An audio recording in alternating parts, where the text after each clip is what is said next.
So, Robby, what's on your radar? Well, PayPal is a company that facilitates financial transactions. It owns Venmo, which is an app that many people, myself included, have used to pay each other for services. The company effectively creates a digital wallet where you can store money like in a bank account and use it to complete financial transactions. Peter Thiel and Elon Musk, billionaire entrepreneurs who have both talked about the importance of free speech and civil liberties, well, both of them have been involved in the company at various stages. All right, a few days ago, PayPal rolled out an updated user agreement. That agreement prohibits the sending, posting, or publication of any messages, content, or materials that present a risk to user safety or well-being or contain misinformation. The policy notes that what counts as misinformation is at PayPal's sole discretion, and the penalty for violating this policy is a withdrawal of $2,500 from the offending user's account. Now, many people don't keep that much money in their account, but some do. And the new policy says that PayPal can deduct $2,500 from your account per infraction.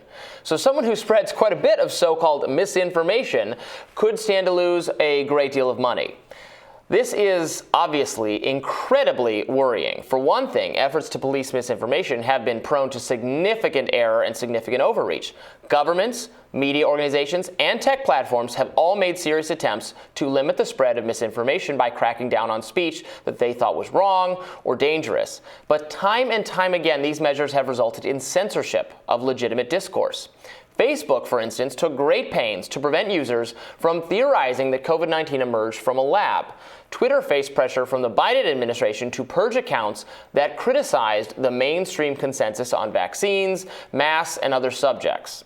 YouTube's policies prohibited content creators from spreading so-called COVID misinformation, including the statement, masks don't work, and COVID is no more dangerous than the flu. Now, some of those statements have more validity than others, in my opinion, but none of them are considered outside the bounds of acceptable conversation any longer because things have changed.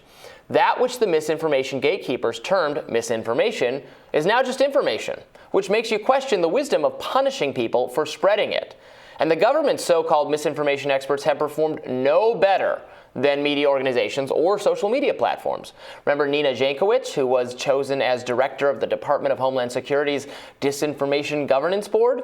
Well, Jankowicz was given the job of policing disinformation at the highest levels of elite law enforcement and national intelligence, and yet she was someone who had wrongly flagged the New York Post Hunter Biden laptop story as Russian disinformation.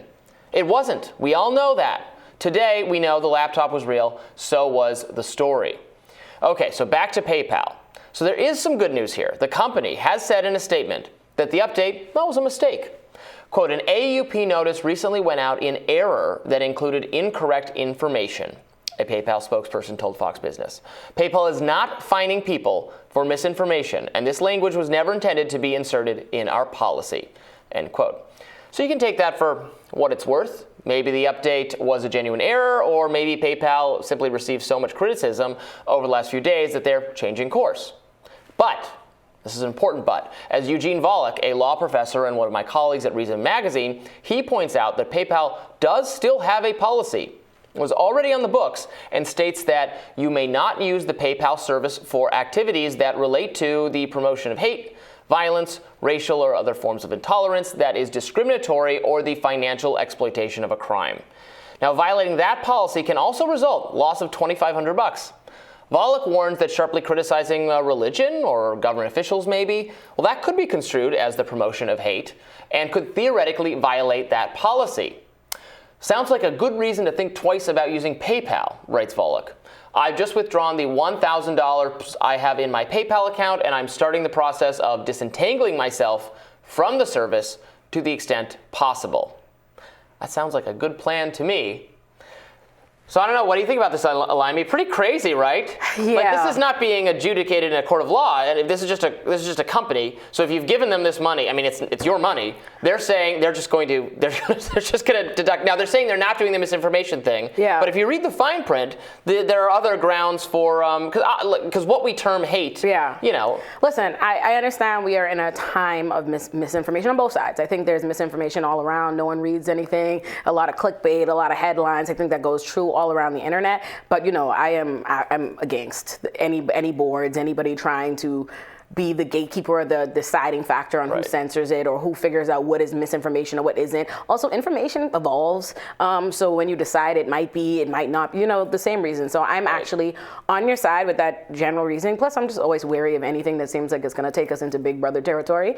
But I don't get this in particular because am I misunderstanding how PayPal works? Like PayPal's not a social app where we're spreading information. Like, how does it work? Or is it intended to apply against companies? Is it like if companies or organizations have a PayPal account and they do something on their separate platforms, will they be punished? How is it working? Because I guess that's what I want to know. So that's a great question. What I gather from it is that they intended to, and again, they've said they're not doing the misinformation thing. That was a mistake. But what I would have suspected that to kind of you get in trouble with that if you were Venmoing or something, or use financial transactions on PayPal to like an organization that is promoting something that is deemed misinformation like on that. COVID, like some kind of if you're using money organization, probably. So that's probably a no for me. Yeah. That's going to be a no for me on either way, right? Listen, you know what my feelings are on the other side of the aisle, the belief systems. But I still believe people have the right to think what they want, engage in that, support what organizations they want, barring it's not something like the Klan. Well, there's just kind of a presumption that that's not like a company like this stays in its lanes. Right. This is a financial transaction company.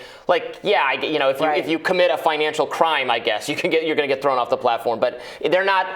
It is increasingly though these large tech companies are trying to do. We've seen this with DuckDuckGo, with GoFundMe, with other the kinds of reaching into we don't actually approve of this kind of financial activity, so we don't.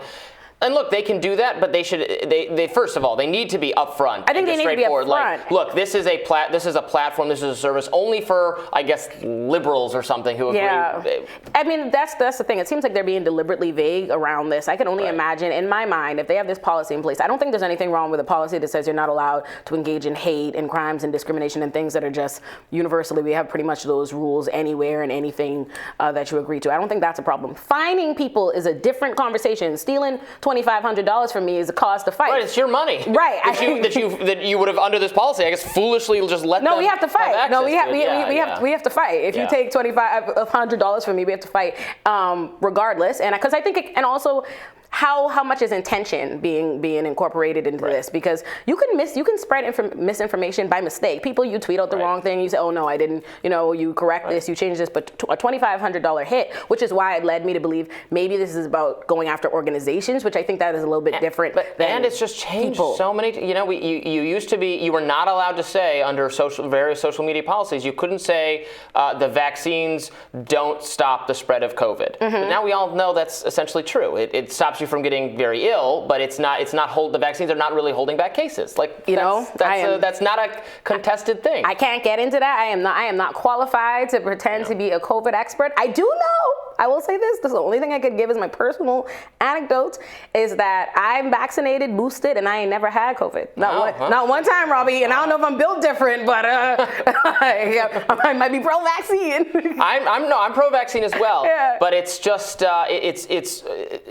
they were presented. I understand the good they were what you said they were doing, not you specifically, just what the experts said. No, I get it. Didn't pan out. I think that's a perfect example of when you look at COVID in specific, just because I think COVID is when we first started hearing misinformation just 24/7, and we've seen the COVID.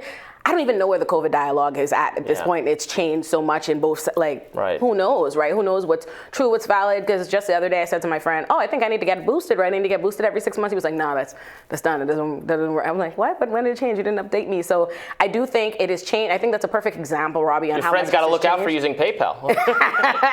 Yeah, he might catch a bill. But if you have $2,500 sitting in your PayPal to go, I don't know if you get the most of my sympathy, but I would still fight regardless. Take it out. More Rising right after this.